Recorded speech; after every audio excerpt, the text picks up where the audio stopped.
আসসালামু আলাইকুম এভরিওয়ান, আশা করছি সকলে ভালো আছেন। আমাদের আজকের রেসিপি তেলাপিয়া মাছের বারবিকিউ।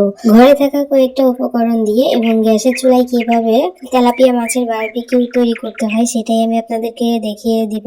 আশা করছি আপনাদের সকলের কাছে আমার আজকের সহজ রেসিপি ভালো লাগবে। আমার আজকের সহজ রেসিপি আপনাদের সকলের কাছে ভালো লাগলে অবশ্যই আমাকে একটু সাপোর্ট করে যাবেন। আর ঘরে যদি তৈরি করতে পারেন তাহলে বাইরে থেকে চড়া দাম দিয়ে আপনাদের আর তেলাপিয়া মাছের বারবিকিউ খেতে হবে না।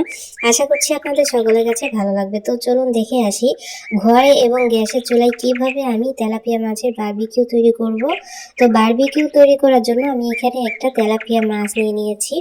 আর মাছটাকে আমি কেটে খুব সুন্দর করে ধুয়ে পরিষ্কার করে নিয়েছি। এপিট ওপিট খুব সুন্দর করে আমি কেটে নিয়েছি। আর পেটের যে সাইডটা আছে সেই সাইডটাকেও কিন্তু আমি একদম কেটে নিয়েছি। কেটে খুব সুন্দর করে পরিষ্কার করে নিয়েছি। তো আমার মাছটা কিন্তু একটু বড় সাইজ, অনেক বড়। তো আপনারা আপনাদের পছন্দ মতো সাইজ মতো মাছ নিতে পারেন। তারপর আমি এখানে দিয়ে দিচ্ছি হোয়াইট ভিনেগার। ভিনেগার দিয়ে খুব সুন্দর করে হাত দিয়ে ডলে ডলে আমি মাছটাকে একটু মেখে নিব। মাছের যে আষ্টে গন্ধ, তারপরে এক্সট্রা যে ব্লাড থাকে সেগুলো দূর হয়ে যাবে। মাছের কোনো গন্ধই কিন্তু থাকবে না। অবশ্যই একটু ভিনেগার দিয়ে আপনারা খুব সুন্দর করে কষলিয়ে কষলিয়ে ধুয়ে নেবেন।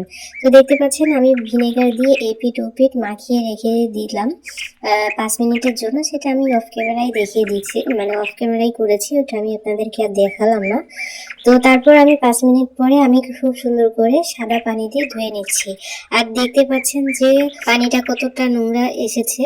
তো আমি অফ ক্যামেরায় আরো 4-5 বার খুব সুন্দর করে পানি দিয়ে ধুয়ে পরিষ্কার করে নিচ্ছি। তো তারপর আমি এখানে মশলা তৈরি করে নিব বারবিকিউ তৈরি করার জন্য। তার জন্য দিয়ে দিলাম পরিমাণ মতো লবণ, দিয়ে দিব হাফ চামচের একটু কম হলুদের গুঁড়া, দিয়ে দিচ্ছি হলো ধনিয়া গুঁড়ো, তারপরে দিয়ে দিব 1 চামচ আছে হলো লাল মরিচের গুঁড়া, তারপর আছে 1 চামচ আদা রসুন বাটা, তারপর 1 চামচ দিচ্ছি হলো বারবিকিউ মশলা, আর 1 চামচের কম মানে হাফ চামচ মতো দিয়েছি হলো ভাজা জিরার গুঁড়া, তারপর 2 টেবিল চামচ টক দই। আপনাদের কাছে যদি টক দই না থাকে তাহলে হালকা কুসুম গরম দুধের মধ্যে একটু লেবুর রস দিয়ে রেখে দিলেই কিন্তু টক দইটা তৈরি হয়ে যাবে। তারপর এখানে দিয়ে দিব 4 টেবিল চামচ মতো সরিষার তেল। সরিষার তেলটা এখানে কিন্তু অবশ্যই ব্যবহার করতে হবে। এখন সমস্ত উপকরণগুলো যখন ভালো করে দেওয়া হয়ে গেছে, এখন খুব সুন্দর করে নেড়েচেড়ে মেখে নিব, মশলাটা তৈরি করে নিব। তো মাখতে মাখতে দেখা যাচ্ছে যে আমাদের মশলাটা একটু টাইট টাইট হয়ে গেছে। এই জন্য আমি আরেকটু সরিষার তেল দিয়ে তারপরে এটাকে একটু মসৃণ করে নিলাম। মানে আরেকটু তেলের প্রয়োজন ছিল, তাই আমি আরেকটু তেল দিয়ে দিলাম, সরিষার তেল। এখন তেল দিয়ে আমি খুব সুন্দর করে আবারও নেড়েচেড়ে মিশিয়ে নিয়ে তারপর এখানে আমি মাছটা দিয়ে দিলাম। আর মাছ দেখতে পাচ্ছেন যে আমি এপিট ওপিট কেটে নিয়েছি। অবশ্যই আপনারাও কিন্তু কেটে নেবেন, তা না হলে কিন্তু মাছের ভিতরে কোনো মশলাই কিন্তু ঢুকবে না, খেতেও কিন্তু ভালো লাগবে না। তো আপনারা ছুরি দিয়ে কাটেন বা বটি দিয়ে কাটেন, অবশ্যই ভালো করে কেটে নেবেন এবং ভিতরের যে কাঁটাটা আছে সেই কাঁটাটা যেন কেটে না যায় সেদিকে আপনারা একটু লক্ষ্য রেখে তারপরে কিন্তু মাছটাকে কেটে নেবেন। যাই হোক, আশা করি বুঝাইতে পেরেছি। তো তারপর দেখতে পাচ্ছেন আমি খুব সুন্দর করে একটু সময় নিয়ে মশলাটা আমি মেখে নিচ্ছি একদম মাছের গায়ে, এবং মাছের যে কাটা কাটা অংশগুলো আছে সেই ভিতরে আমি কিন্তু ঢুকিয়ে দিচ্ছি। আর মাছের পেটের ভিতরেও কিন্তু আপনাদের খুব সুন্দর করে মশলাটা মেখে নিতে হবে। তো দেখতে পাচ্ছেন আমি কিন্তু একটু সময় নিয়ে তারপরে মাছটাকে মেখে নিচ্ছি। আপনারাও কিন্তু একটু সময় নিয়ে ধৈর্য সহকারে মাছটাকে মেখে নেবেন। প্রায় 10-15 মিনিট ধরে কিন্তু আমি শুধু মাছের গায়ে মশলা শুধু মেখেই চলেছি। আর মশলাটা কিন্তু এরকম খুব সুন্দর করে মাছের প্রত্যেকটা অংশে অংশে কিন্তু মশলাটা ঢুকতে হবে। আশা করি বুঝাইতে পেরেছি। আর আমি মাছের পেটের ভিতরটাও দেখিয়ে দিচ্ছি যে আমি এই মশলাটা কিন্তু দিয়ে দিয়েছি। আপনারা কিন্তু দেখতে পাচ্ছেন ক্যামেরার মধ্যে। তো আমি এইভাবে রেখে দিব ফ্রিজে। তার জন্য আমি একটা বক্সের মধ্যে নিয়ে নিলাম। মাছটাকে বক্সের মধ্যে নিয়ে আমি মুখটাকে ঢাকা দিয়ে ঢেকে দিব। আর এক্সট্রা যে মশলাটা আছে সব মশলাটুকু কিন্তু মাছের উপরে আমি ছড়িয়ে দিচ্ছি। মশলাটা দিয়ে খুব সুন্দর করে ঢাকনা দিয়ে ঢেকে দিব। নর্মাল ফ্রিজে রেখে দিব। আমি 2 দিন যাবত রেখেছিলাম নর্মাল ফ্রিজে। তবে আপনাদের হাতে যদি কোনো সময় না থাকে তাহলে আপনারা 2 থেকে 3 ঘন্টা মতো কিন্তু রেস্টে রেখে দিতে পারেন। তবে হাতে যদি বেশি সময় থাকে তাহলে একটু বেশি সময় নিয়ে রাখবেন, তাহলে কিন্তু ভালো হবে। তো দেখতে পাচ্ছেন আমি নর্মাল ফ্রিজে রেখে দিয়েছিলাম 2 দিন পর্যন্ত রেস্টে। 2 দিন পর আমি আপনাদেরকে দেখিয়ে দিচ্ছি।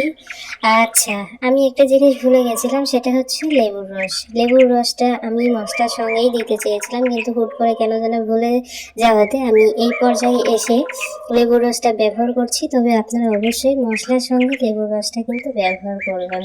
তো দেখতে পাচ্ছেন আমি লেবুর রসটা দিয়ে আবারও হাত দিয়ে খুব সুন্দর করে ভালো করে মেখে নিচ্ছি, যাতে লেবুর রসটা পুরো মাছের গায়ে লেগে যায়। আবার মাছটা যখন মাখানো হয়ে যাবে তখন আমি আরো 10 থেকে 15 মিনিট পর্যন্ত রেস্টে রেখে দিব। লেবুর রসটা দিলে আপনাদের মাছটা একদম জুসিনেস ভাবটা থাকে সেটা কিন্তু চলে যাবে না। তো দেখতে পাচ্ছেন আমি 10 থেকে 15 মিনিট পর্যন্ত রেখেছি। তারপর আমি চলে এসেছি চুলায়। চুলায় একটা প্যান বসিয়ে দিলাম। প্যানটা বসিয়ে দিয়ে আমি পরিমাণ মতো সয়াবিন তেল দিয়ে দিলাম। তবে আপনারা চাইলে সরিষার তেলটাকেও কিন্তু ব্যবহার করতে পারেন। এখন আমি তেলটা যখন ভালো মতো গরম হয়ে যাবে তখন এখানে আমি মাছটা দিয়ে দিব। মাছটা দেওয়ার পর বাকি যে মশলাটা থাকবে সেই মশলাটা আমি মাছের উপরে দিয়ে দিব। মাছটা দেওয়ার পর আমি 5 মিনিটের জন্য ঢাকনা দিয়ে ঢেকে দিলাম। আর অবশ্যই আপনারা মিডিয়াম থেকে একটু কম আছে আপনারা মাছটাকে কিন্তু ফ্রাই করে নেবেন। 5 মিনিট পর আমি একটু তোলার চেষ্টা করছিলাম। তো আমার প্যানে আসলে একটু সমস্যা ছিল। ভেবেছিলাম যে মনে হয় মাছটা আমি মানে আস্তেই তুলতে পারবো, কিন্তু দেখা যাচ্ছে যে উল্টা ঘটনা ঘটে গেছে। তবে আপনারা অবশ্যই তেলে যে কড়াই বা প্যান থাকে সেই প্যানের ভিতরে আপনারা মাছটা ফ্রাই করে নেবেন। তো আমার প্যানে একটু সমস্যা থাকার জন্য আমি মাছটা খুব ভালোভাবে তুলতে পারছিলাম না বা পারিনি।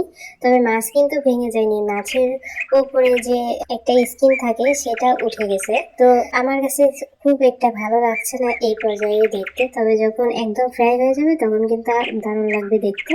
তো আশা করি বোঝাইতে পেরেছি। অবশ্যই তেলে ভাব যে কড়াই বা প্যান থাকে অবশ্যই আপনারা সেই প্যানগুলোতে মাছটাকে ফ্রাই করে নেবেন, তাহলে একদম ভালোভাবে তুলতে পারবেন। তো আমি এপিট ওপিট করে 5 মিনিট প্রথমে ভেজে নিলাম। 5 মিনিট ভেজে নেওয়ার পর ইন টোটাল 10 মিনিট ভাজার পর তারপর আমি আবারও 10 থেকে 15 মিনিট পর্যন্ত খুব সুন্দর করে ভেজে নিব। আর আপনারা দেখতে পাচ্ছেন যে মাছের গায়ে কিন্তু অলরেডি লাল লাল কালার চলে এসেছে। তবে এই লাল লাল কালারটা কিন্তু মাছ পুড়ে যায়নি, এবং পুড়ে যে তিতো লাগবে খেতে এমনটা কোনো ব্যাপার না। তো নিঃসন্দেহে আপনারা খেতে পারেন এইভাবে লাল লাল করে ভেজে। তো এরকম করেই কিন্তু ভেজে নিতে হবে লাল লাল করে। আর যেটা বলছিলাম যে মাছের যে স্কিনটা সেটা কিন্তু উঠে গেছে। তো দেখতে পাচ্ছেন নেড়ে চেড়ে খুব সুন্দর করে আমি এপিট ওপিট করে উল্টিয়ে তারপরে আর কি ভেজে নিচ্ছি।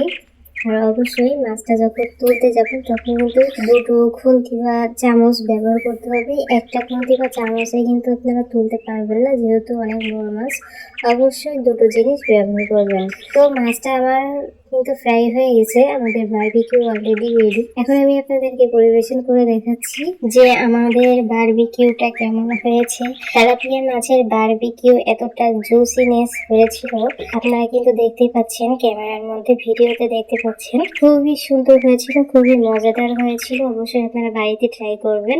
আর এরকম যদি হালকা কোনো একটা সসের সঙ্গে পরিবেশন করে খান তাহলে কিন্তু অনেক মজা লাগে। তো দেখতে পাচ্ছেন আমি একটা সস নিয়েছি, এটা হলো ধনিয়া পাতার সস বা চাটনি বলতে পারেন। আপনারা মেয়োনিজ দিয়েও কিন্তু খেতে পারেন, অথবা আমার মনে হয় নান রুটি বা পরোটা এমনি রুটি দিয়েও কিন্তু আপনারা এই তেলাপিয়া মাছের বারবিকিউটা কিন্তু খেতে পারবেন। আমার কাছে তো দুর্দান্ত হয়েছিল, ভীষণ মজা লেগেছিল। অবশ্যই আপনারা একবার হলেও বাড়িতে ট্রাই করে দেখবেন যে কতটা মজাদার হয় তেলাপিয়া মাছের বারবিকিউ। আশা করছি আপনাদের সকলের কাছে ভালো লাগবে।